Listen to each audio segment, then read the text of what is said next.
A crispy fish batter is a beautiful thing. This one comes with an unexpected ingredient. This classic beer batter recipe is the absolute best. Made with 5 simple ingredients: all-purpose flour, rice flour, baking powder, and salt. This is all that it takes, plus some beer. As I discovered out of necessity, you can use white wine as well. I made it with this white wine called Sauvignon Blanc.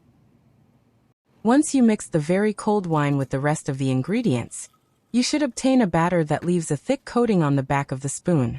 I increased the quantity of liquid from 1 cup to 1¼ cup to achieve this consistency. The end result is a wonderful crispy batter that tastes great.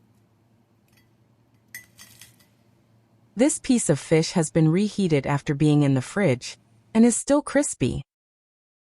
You can make this recipe with beer or wine and achieve a great result. Enjoy!